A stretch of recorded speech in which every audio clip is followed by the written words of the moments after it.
Très heureux, mesdames et messieurs, de vous savoir très très nombreux scotchés en ce moment sur la meilleure de la télévision Isango Star. Émettons depuis la ville de Kigali et là vous regardez votre chère émission La Découverte, votre programme de tous les samedis à partir de 16h jusqu'à 17h et sans pour autant traîner. Permettez-moi justement de vous parler de l'équipe qui nous tient compagnie en tout au long de cet après-midi. Nous sommes aidés de l'autre côté de la belle vitrine par Papa Emmanuel. Derrière les caméras, c'est Monsieur Nicolas. Et dans ce beau cadre, je suis avec Naomi Kitoga. Mesdames et messieurs, Naomi, ça va? Oui, ça va. Ça va très bien? Oui. Alors, comme vous la connaissez très bien, c'est notre co-présentatrice de presque tous les samedis. Je pense que la technique a un petit souci, hein? Parce que là, je ne vois pas Naomi. C'est bon? Très bien. Alors, Naomi, ça va? Ça va très bien. Alors, c'est Naomi Kitoga, mesdames et messieurs. Elle n'est même pas présentée. Vous la connaissez déjà. Peut-être qu'à ma droite, je suis avec Mademoiselle Nadia, c'est ça? Oui, c'est Nadia. Bienvenue et welcome dans cette émission. Oh, merci. Alors, Naomi, aujourd'hui, nous avons cet honneur d'accueillir dans ce beau cadre Nadia Kitoga aussi. Non, c'est Nadia Katoro.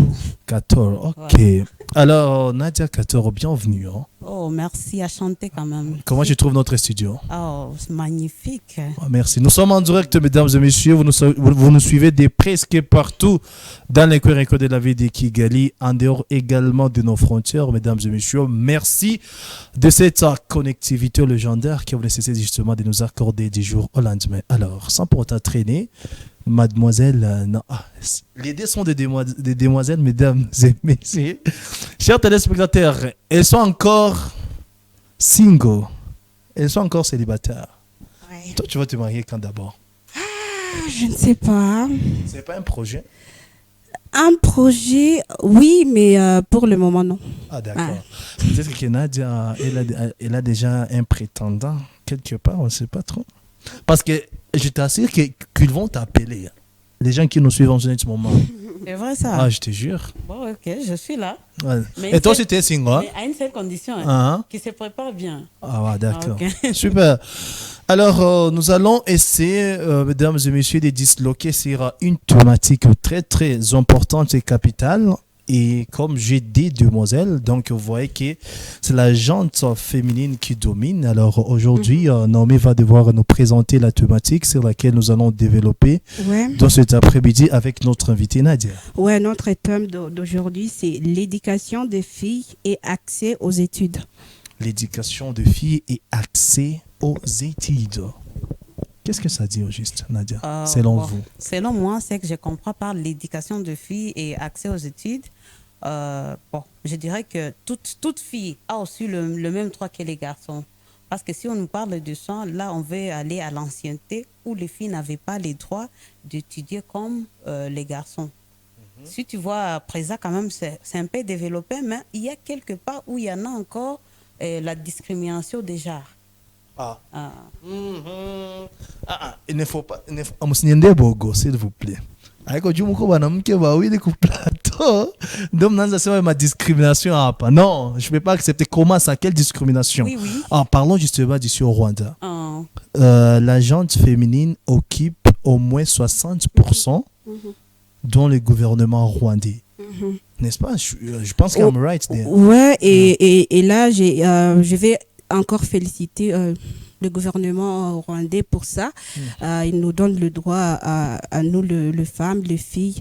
Et c'est tellement magnifique pour Pourquoi citer les cas? Pourquoi alors Nadia avance les points comme quoi? Alors là, nous parlons en général. En général. Général. Moi, quand je parlais de ça, je ne suis pas limitée seulement au Rwanda. Ah, super. Moi, je suis allée même ailleurs. Raison pour laquelle... merci. En fait, avec cette discrimination que je voulais parler là, parce qu'il y a encore des pays comme le Mali ou encore, on discrimine les femmes, ils se disent que non, la place de la femme c'est à la cuisine. Alors que c'est pas ça. Alors qu'une femme a aussi une place dans la société qui doit prendre, qu'il y a quelque chose qu'il peut apporter dans la société. À part préparer, parce que d'abord préparer, c'est quelque chose qui est... Bon, c'est automatique, on nous a créé ainsi.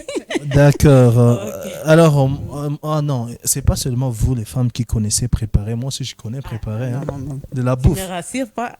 Non, je t'inviterai un jour chez moi, Oh tu oui. verras. Oh, Mais ok, je connais merci. justement, non, je connais justement préparer une seule recette. Tu vois, Du riz et les- et les haricots, seulement ça. Rien de plus. Alors, donc, on parle justement du droit de la femme et surtout son éducation, donc son impact dans nos sociétés africaines. C'est ça? C'est de ça qu'on parle. Alors, selon vous, Nadia, bon, je sais qu'elle va justement m'aider, tu aimerais que les femmes soient sur une même longueur d'onde que les hommes? Bon, en réalité, si nous allons selon la Bible, bon, c'est impossible. Très Mais bien. Selon le développement, c'est possible. Parce que De quel développement parles-tu bon, d'abord? quand je parle du développement, donc je vois l'évolution quand même. L'homme a évolué. Quand l'homme a évolué, c'est pas que genre masculin qui a évolué, mais genre féminin aussi a évolué. Donc ça veut dire que tout le monde a évolué. Si tout le monde a évolué, donc chacun a le droit quand même d'être autonome, de se prendre en charge. Alors quand vous dites que être au même niveau que l'homme, bon, il y a des cas, il y a des choses que tu peux te dire, oui, une femme peut être comme ça, il peut arriver ici.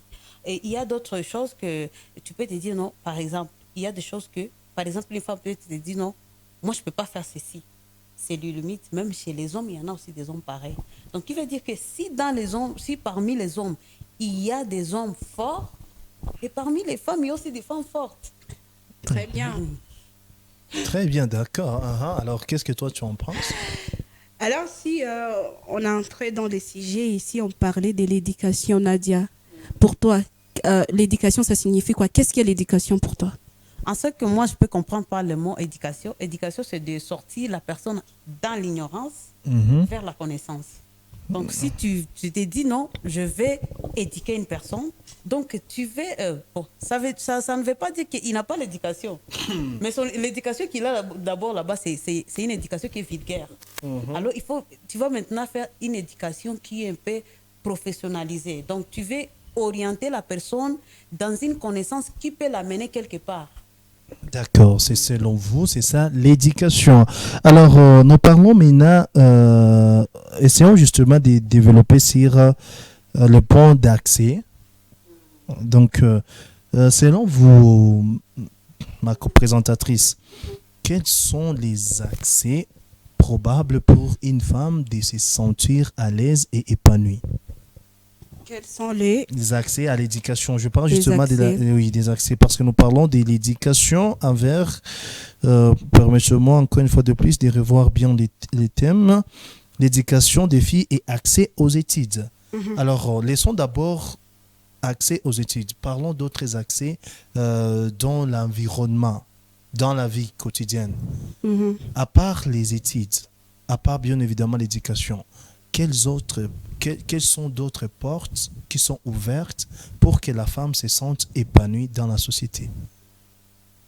Alors, quelles sont les autres portes Que la femme peut se sentir à peut l'aise. se Bon, sentir si je fais ça, par à exemple, toi l'aise. tu es journaliste, Ouais. tu as justement accès aux médias, tu vois. Alors, selon vous, à part ça, c'est que toi tu maîtrises bien. À part, ou je peux dire à part l'école, à part les Et études. à part l'école, à part les études. Alors, Nadia, je ne sais pas si tu n'as pas accès, en tant que femme, si tu n'as pas accès, premièrement, à l'éducation, je pense que, pour moi, je pense que tu es un peu foutu. Hein. Si Je peux tu n'as dire pas, comme ça. Si tu n'as pas accès à l'éducation, premièrement, pour moi, je suis foutu. Je peux dire comme ça. et comment? Et pour Alors, Nadia? Bon, moi, je dirais que cet accès-là, qui n'est pas de l'éducation, alors que quand vous dites qu'il faut chercher et il faut donner les points, donc accès à d'autres choses comme quoi alors? Donc, tu vois, nous sommes dans un monde qui est ouvert pour tout le monde. Oui, tu vois. je comprends. Alors, on ne peut pas toujours avoir peut-être accès aux études ou à l'éducation, mais on peut encore se retrouver mieux qu'à part l'éducation. Alors, selon vous, si la femme n'a pas cet accès à l'éducation, qu'est-ce qu'elle peut faire d'autre? Alors que toute chose que nous faisons, ça commence par l'éducation. Parce que je te dirais que, premièrement, quand on parle de l'éducation, on voit d'abord l'éducation quand on reçoit à la maison. C'est toujours l'éducation. Oui. Non, dans ici, ces dans cas-là, cette émission, nous avons bien spécifié notre thématique. accès Accès à l'éducation. Alors, à part accès à l'éducation, quelles autres portes qui peuvent s'ouvrir et la femme soit bénéfique de cet épanouissement? Parce que ce n'est pas toutes les femmes qui ont étudié, hein, mais actuellement, quand tu le vois, elles ont de belles vies. Bon, il y a aussi c'est pas synonyme de techniques. passer à l'éducation qui veut dire que dans la vie, tu seras quelqu'un. D'une façon, Parce que d'une façon vous avez comme dit d'une qu'il y a la autre. discrimination, le monde évolue. Oui. Ok, dites-nous alors, à part justement l'accès à l'éducation, quels autres, je peux dire, avantages ou des opportunités, c'est ça le mot, des opportunités que les femmes doivent justement se faire? Bon, à part ça, il y a d'autres opportunités, comme dans la famille, précisément, je commence. Dans la famille, tu peux être là, on te dit que tu n'as pas d'abord accès, on te dit non, toi fille, vraiment, si tu arrives seulement ici à 17h, tu rentres là où tu étais. Tu vois ça, d'abord, c'est un peu de ne pas avoir accès, c'est là la famille. Mais en réalité, si tu pars dans la société qui a déjà évolué, pour 17h, c'est pas tard quand même. C'est encore tôt. Et tu vas comprendre que d'abord, c'est qu'on dit que la femme n'a pas accès à ça. Mais en réalité, si tu te dis que non, par exemple, je peux trouver un boulot, par exemple, qui rentre à 21h, donc tu ne dois pas travailler parce que tu n'as pas accès de rentrer chez toi à 18h, par exemple. Alors, comment tu vas travailler? Alors, pour avoir ça, on a accès aussi à la liberté. La liberté d'expression. Oui, la liberté d'expression. Et on a aussi accès, je veux dire comment, on peut aussi nous laisser travailler comme des hommes. Comment? Par exemple, la mécanique. L'effet justement de vous comparer avec les hommes, c'est ce que vous ne voulez pas comprendre, les deux dames. Non, vous ne pouvez pas tout faire. C'est ça. En fait, vous avez le pouvoir. Ça, j'en disconviens pas. Mais l'effet de vouloir toujours se comparer aux hommes, c'est ce que vous ne voulez pas comprendre. Comment se fait-il que, bon, ok, vous pouvez faire la mécanique. On vous accorde ça. Est-ce que vous allez les faire de la même manière que les hommes le font? Pourquoi pas? Qu'est-ce qui nous manque? Combien de femmes mécaniciennes que toi tu connais? Je connais au moins 3. Quand on fait des statistiques, ici au Rwanda, c'est parce que c'est là où nous vivons actuellement. Oui. Est-ce qu'on peut avoir 100 femmes mécaniciennes? Oui, on peut en avoir. Je crois que c'est impossible. Non, c'est possible. C'est possible. Dans tous les pays, le Rwanda, je pense qu'on peut avoir 100 mécaniciennes, je crois. Oui. Plus que 100. Est-ce que vous avez déjà vu une femme mécanicienne? Oui, moi j'ai déjà vu une femme mécanicienne. Même de motard. Une femme motard. Même de motard. De toute façon, elle est belle dans la tenue. Là, maintenant, vous commencez à... Non, en fait, là, ça devient du fanatisme. De toute façon, elle est belle dans la tenue. De toute façon, on voit les hommes mécaniciens portent les pyjamas. On a déjà vu beaucoup d'hommes mécaniciens. Alors, quand on voit maintenant une femme, on voit que c'est spécial. Ah, ok. Tu vois ça. Donc, nous sommes là pour défendre nos droits, je peux dire comme ça. Ah, bah, bien évidemment, c'est ça que vous êtes en train de faire. Oui, et montrer que nous avons droit à l'accès aux études. Oui, c'est ça. Comme toujours. Ouais. D'accord, c'est très bien. Et donc, la femme a droit à l'éducation, premièrement. Au moins, si on fait des calculs, on verra qu'au moins 70% des femmes au monde ont l'accès ou bien ont droit à l'éducation. Pas vrai? I'm wrong? On monte en Afrique, je pense que c'est non. Parce que l'étude a montré qu'en Afrique, le continent d'Afrique, et aussi il y a aussi l'Asie, il y a plus de millions de filles qui ne partent pas à à l'école, qui n'ont pas accès à l'éducation. Et on avait parlé ça, on a parlé ça aujourd'hui avec Nadia, Oui. parce que Nadia, lui, elle a bien étudié et elle pensait qu'il y a peu de filles qui ne vont pas à l'école, alors que c'est pas ça. Ah, Il y en a beaucoup de nombreuses filles qui sont chez elles, qui ne partent pas à l'école. Et Alors- c'est tellement triste. et regrettable. Ouais. Alors, qu'est-ce qu'on peut faire pour que ces filles aussi puissent avoir ces droits-là d'aller à l'école ou bien d'avoir accès aux études? Quels sont les mécanismes qu'on peut mettre en marche? Nadia, est-ce que tu as à dire? Ah, ok, merci. Moi, premièrement, je pourrais vous dire qu'il faut d'abord sensibiliser ses parents. La sensibilisation? Des parents, aussi mobiliser ces jeunes filles qui sont encore à la maison. Ouais. Et parce que parmi eux, il y a ceux qui sont déjà, qui ont déjà eu des enfants précoces, donc des enfants non désirés. Et parmi eux, il y a d'autres qui se disent non, je peux pas être en mesure d'étudier. Tu me vois parce que à la maison on a déjà intoxiqué. Toi, tu es une femme, tu n'iras nulle part. Tu vois ça. Alors dans ce cas-là, il faut d'abord le mobiliser et aussi sensibiliser ses parents. Il faut d'abord enseigner le parent et le dire que ces enfants, ils ont aussi droit comme les garçons.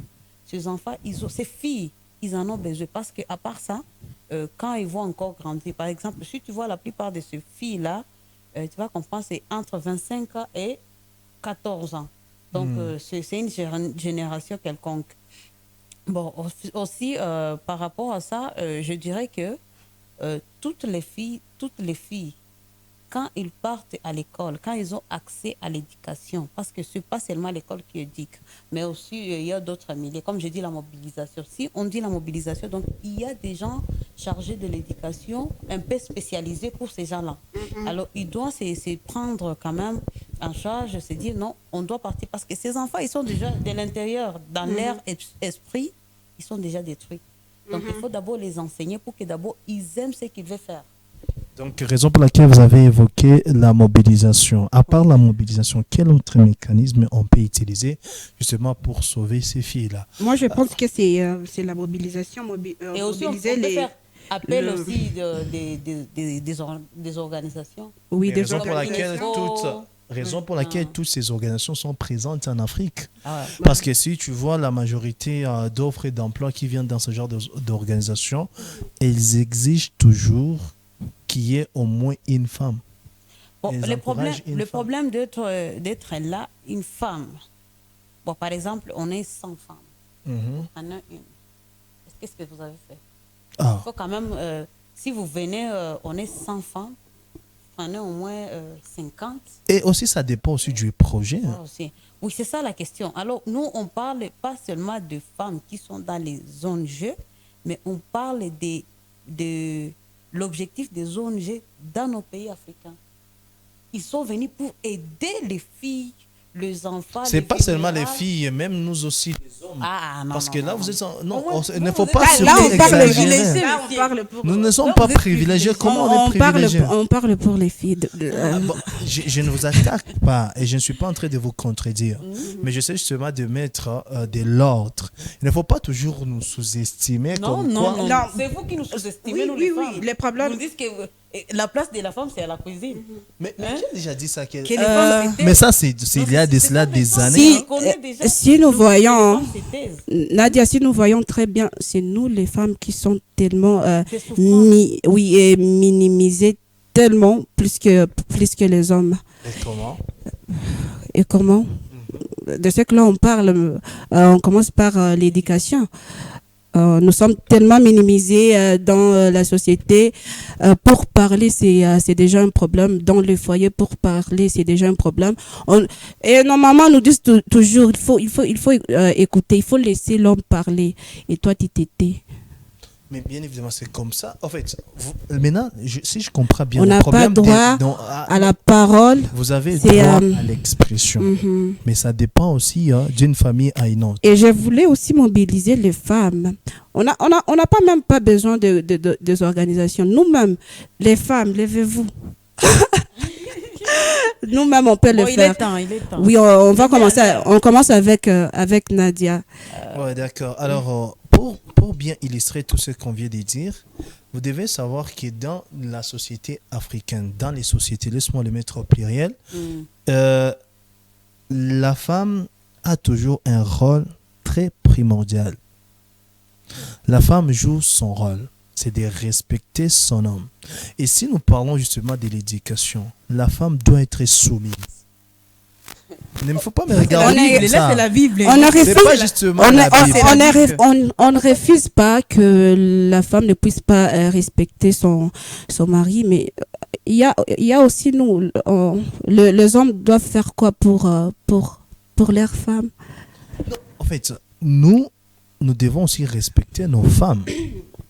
Tu vois? Maintenant, c'est le contraire. Comment ça, c'est les contraires? Donc, C'est c'est les ce qui se hommes qui sont des C'est ça qui se passe dans le monde. La femme doit être soumise. Et Et l'homme l'homme doit faire quoi? doit respecter la femme. Non, aimer la femme. Pas justement aimer. Mais- Non, c'est ça, c'est ça. On peut aussi augmenter, aimer, Et respecter, il y a beaucoup considérer. de choses. Moi, je vais défendre. Si tu aimes quelqu'un, tu le respectes. Parce que d'abord, c'est premièrement. Donc, la première des choses, quand tu aimes toujours. Alors, quand on vous marie, vous pensez qu'on ne vous aime pas? Hein? Quand on vous met dans nos foyers là, on ne vous respecte pas. Bon, en fait, on peut. Ou bien on ne vous aime Non, pas. on peut vous remercier. Ah. On peut vous remercier car vous nous avez. Ouais, tu vois. Alors, Oui, nous vous c'est ça. devons du respect au maximum, pas même au minimum.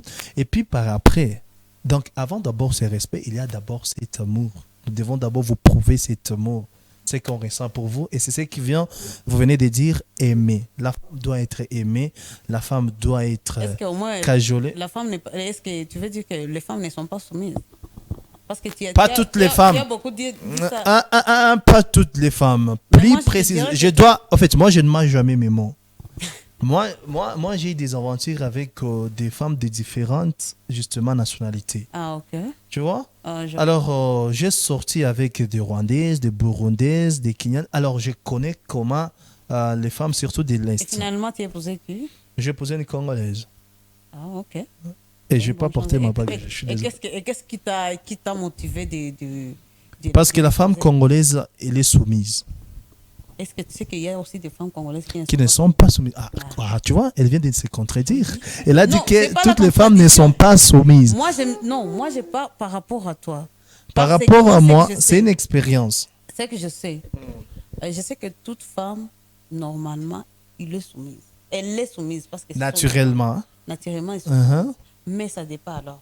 Ça, Si une femme ne t'aime pas, elle ne peut jamais se soumettre à toi.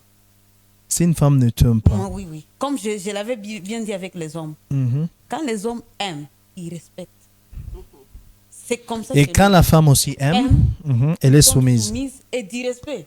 Je ne peux même pas accepter que chez moi, on te parle n'importe comment. Non, non. Alors, que penses-tu de ces femmes-là qui laissent leur famille s'attaquer à leurs hommes? Bon, moi, je dirais d'abord ce bête.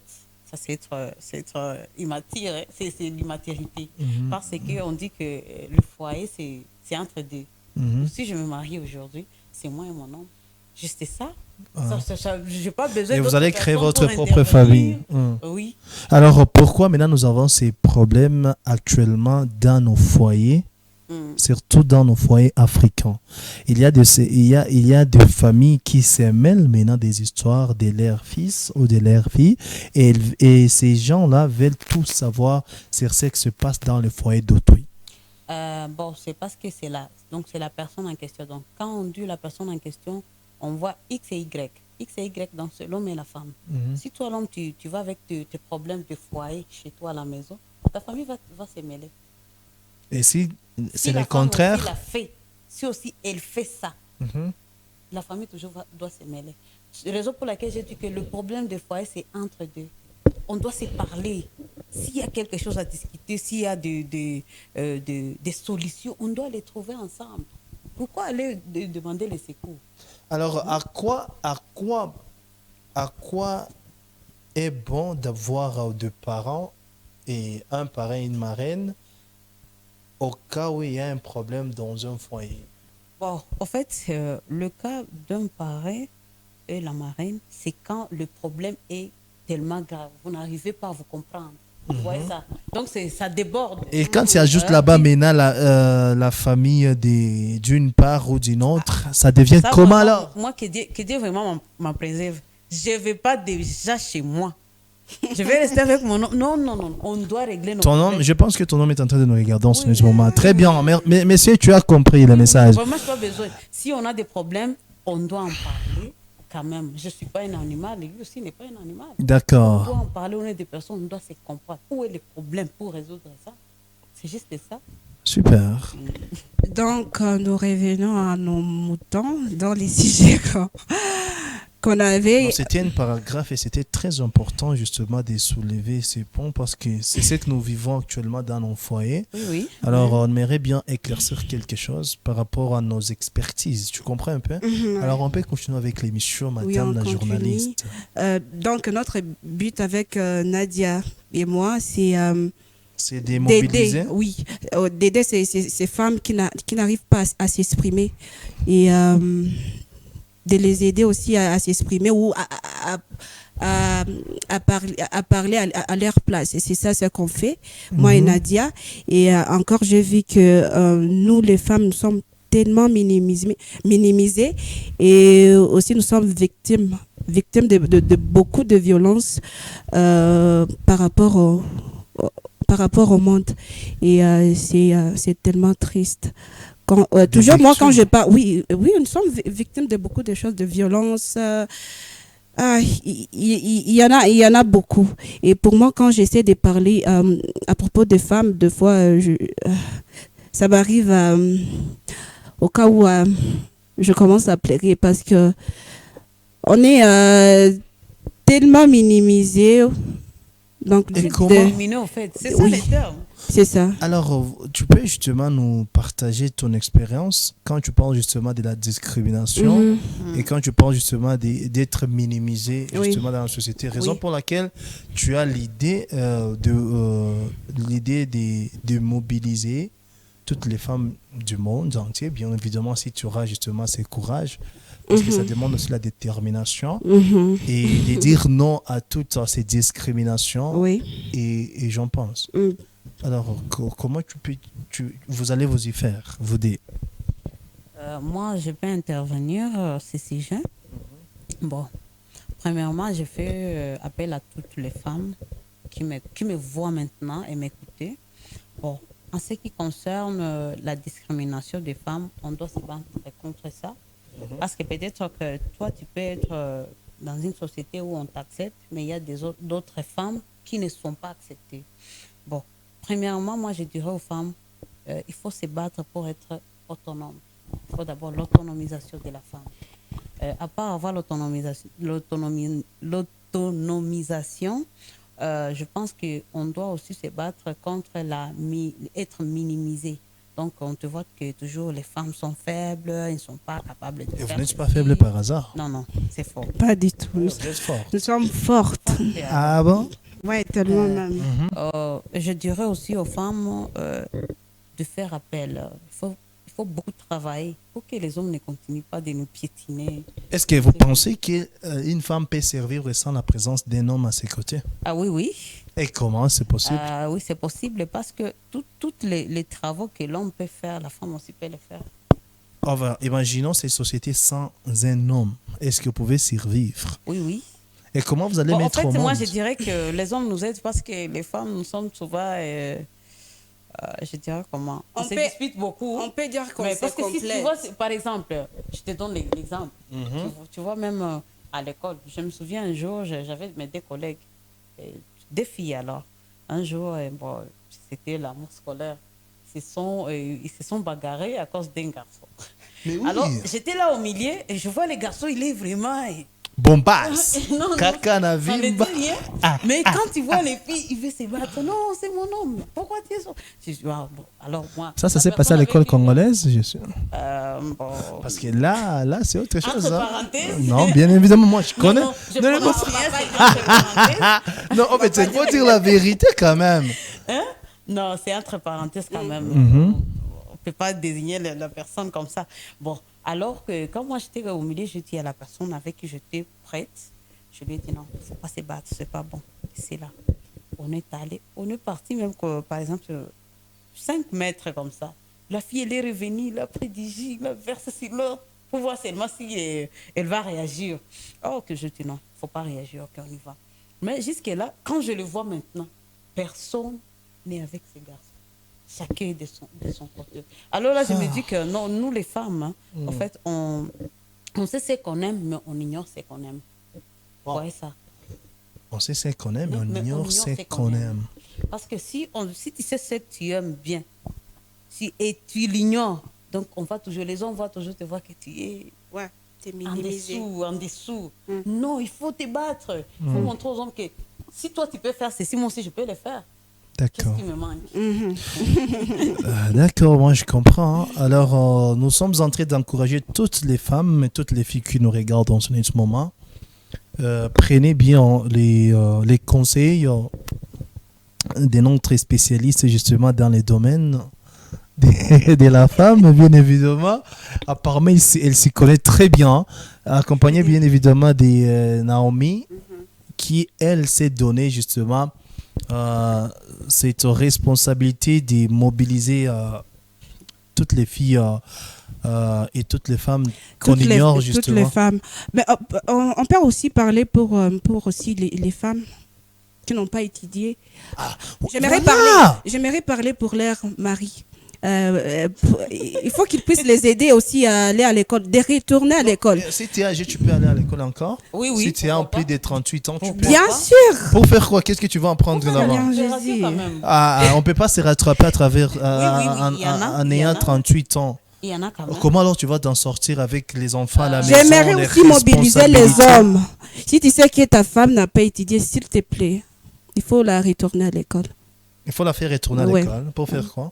Pour étudier. Elle a besoin de l'éducation. Okay, d'accord, on est là dans ce sujet.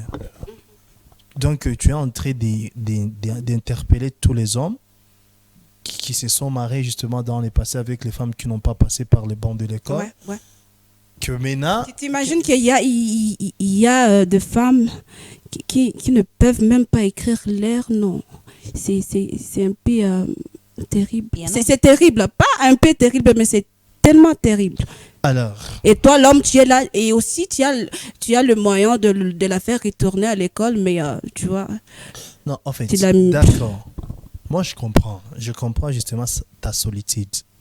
Et c'est normal, en fait, ça. Mais quand même, une femme qui est âgée de 38 ans, elle a déjà toute une famille, même de 4 ou 3 enfants. C'est un exemple typique. Ok. Tu as un homme qui est aussi à ta responsabilité. Comment alors tu vas arriver à manager, à gérer Il y a des femmes qui tâches possibles comme ça? Ça vraiment, c'est une bonne débat parce que moi, je vois que ça m'amène là où je vais quand même. Ça t'amène là où tu veux. Je vais exploiter l'élément des femmes. Les femmes, on aime minimiser. Non, c'est dit parce que tu as mis au monde, tu ne peux pas faire ceci. Non. Alors, je pense que ces débats-là que tu viens de stipuler, on les fera la semaine prochaine. Parce que là, le temps nous presse. Et si on commence maintenant, on ne va pas terminer. En fait, moi, je disais, est-ce possible justement que cette femme puisse retourner à l'école et étudier et répondre également à tous ses besoins familiaux? Moi, je me rappelle, c'est pourquoi on a dit que nous, les femmes, sommes fortes. Moi, je me rappelle quand j'étudiais à l'université. J'étudiais à l'université et j'ai travaillé. Comment est-ce que je faisais? C'est normal. Est-ce que c'est normal? Pour les autres, c'est pas. Le soir, pour les autres, c'est pas normal. Il y a des gens qui peuvent dire que moi, je ne peux pas. Non. Moi, je peux donner quand même un argument là-bas. Moi, je dirais que les femmes, elles sont fortes, très fortes encore. Parce que tu vas voir qu'il y a une femme qui a un mari, il y a des enfants, 3, 4, 5 enfants, mais qui retournent à l'école. Après, il y a même des femmes qui travaillent et ils vont à l'école pour étudier et ils rentrent à la maison, ils font des tâches ménagères. Donc, ça veut dire quoi? Ça veut dire que les femmes, ils sont capables. Mais ils se sentent un peu... Et parce que dans les années, on se disait que non, la femme, elle est... comment en Swahili on dit kiumbe kizaïfo. Donc, bien sûr. Oui. Elle est faible. Non, je voulais utiliser le mot Swahili pour que ça ça se comprend quand même bien. Mais ce que je veux vous dire, les femmes, vous êtes fortes. Toute femme qui me regarde à cet instant, sachez que tu es forte et tu es à mesure de tout faire. Ouais. Tu es à mesure parce que mettre au monde, bon, normalement, tu es une femme. Tu ne peux jamais rester sans laver les assiettes, sans torchonner, sans lessiver, sans préparer. C'est quelque chose qui est automatique. Quand Dieu t'a créé femme, il t'a déjà donné ça. Alors, tu dois encore faire plus. Travailler. Il faut travailler. Il faut aussi étudier. Parce que tu peux travailler le matin, par exemple, ton emploi du temps. Le matin, tu te réveilles, tu fais pas tes enfants, ils partent à l'école. Le mari aussi, tu le prépares, il part au travail. Toi aussi, tu pars au travail. Et puis, tu vas étudier à quelle heure? Comment que le soir? Alors, c'est Le là. week-end aussi, il y en a C'est des là. gens. Alors, c'est la demande Ah. une implication tellement appropriée pour les maris de cette femme-là que vous parlez. Parce que si l'homme s'implique directement, la femme peut avoir l'accès à l'étude. Mais la chose que vous oubliez, vous avez évoqué que non, il y a des femmes qui ne savent même pas comment écrire leur nom. Donc ça, c'est déjà l'alphabétisation. Donc cela veut dire qu'on retourne à l'école primaire. Bon. Et puis, non, écoutez, on retourne à l'école primaire. Cela demande encore une fois de plus le moins. Si le mari n'a pas alors cette force-là, de scolariser d'abord ses 4 ou 5 enfants qu'ils ont avec la femme. Et puis, il y a aussi une autre charge qui s'augmente sur sa tête de faire scolariser aussi sa femme. Il y a aussi des besoins, parce que dans la vie, il y a toujours des besoins. Les besoins primordiaux et les besoins, on appelle les besoins primaires et les besoins secondaires, sorry. Alors, il y a d'autres besoins dans la vie. Vous pouvez être des locataires et vous avez 5 ou 4 enfants et vous faites scolariser tous ces 4 ou 5 enfants en même temps. Nadia, est-ce que vous m'écoutez là? Oui, je... Et puis, à part ça, vous devez... Ces enfants-là doivent manger. Vous devez payer l'air minerval. Ils doivent avoir accès donc à ces vêtures. Vous voyez, tout ça. Alors, quand tu combines les tout, et puis tu augmentes également la responsabilité de ta femme pour la faire scolariser, est-ce que tu travailles où d'abord? Est-ce que tous les hommes ont ces moyens-là? Comme on dit, éduquer une femme, c'est éduquer toute une nation. Voilà. Est-ce que tu comprends très bien? Éduquer Je une comprends. femme, c'est... Oui, mais Alors, j'ai si déjà la entendu femme parler de ça. est éduquée, déjà éduquée, je pense que pour les enfants, ça sera facile. Bon, en fait, c'est pas l'éducation, c'est pas lui l'éducation. Moi, j'ai compris le mot charge. C'est pas toi, monsieur n'était pas sur l'éducation, mais était sur la charge. C'est bien, j'ai bien compris, parce qu'il montre que la femme, ça sera une charge. Non, c'est pas ça. Parce que d'abord, quand tu es parti marier la femme, donc tu as accepté d'abord que ce soit ta charge. Est-ce que vous êtes d'accord avec moi que toutes les femmes ne se sont pas mariées?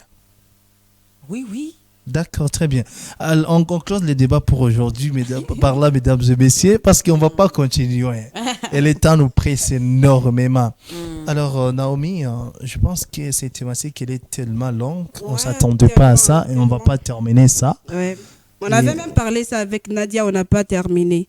Vous voyez un peu? Ouais, et puis, si nous n'avons qu'une heure, alors, mademoiselle Nadia, merci beaucoup de votre présence. On espère que ça ne sera pas la dernière fois. Oh, je l'espère aussi. D'accord, Naomi. Merci pour cette thématique si enrichissante. J'espère qu'on aura encore une fois de plus Nadia la semaine prochaine pour les débats maintenant sur le mariage. Mariage. Ok. On verra bien parce que là nous parlons justement, on aura... J'aurais tant aimé qu'on puisse avoir au moins un garçon aussi. Et comme ça, nous serons justement là comme des médiateurs et puis vous attaquez. Non, on sera justement là. Parce que là, vous m'avez attaqué trop aujourd'hui. Mais c'est un plaisir, mesdames et messieurs. Merci beaucoup de votre connectivité. Merci à toi, Naomi Kitoga. Si je peux terminer avec cette phrase de Nelson Mandela, le président du... ex-président de l'Afrique du Sud. L'effet Mandela, oui. Et il avait souligné l'importance de l'éducation en tant que... Voilà. Et puis, il a dit quoi, l'éducation? C'est où ça? Je me rappelle là où j'ai mis ça. Attends, on va lire. L'éducation est l'arme la plus puissante qu'on puisse utiliser pour changer le monde. Je le répète encore. Mais nous, l'éducation est l'arme la plus puissante qu'on puisse utiliser pour changer le monde. Donc, ça, sans l'éducation, le monde est foutu. Alors, toi, tu as l'éducation, on a dit l'éducation, moi j'ai l'éducation. Mais c'est pas tout le monde. Non, c'est pas tout le monde. Là, je deviens gourmand trop. Alors, très bien, on a compris. On espère continuer justement la semaine prochaine, les samedis prochains, bien évidemment. Merci beaucoup, mesdames et messieurs, de nous avoir suivis. Nous étions aidés de l'autre côté de la belle vitrine par Papa Emmanuel, et derrière les caméras, c'était la performance et les savoir-faire de Messie Nicolas. On se retrouve très très prochainement pour un nouveau numéro de l'émission La Découverte. D'ici là, portez-vous bien et que Dieu vous bénisse. Ciao.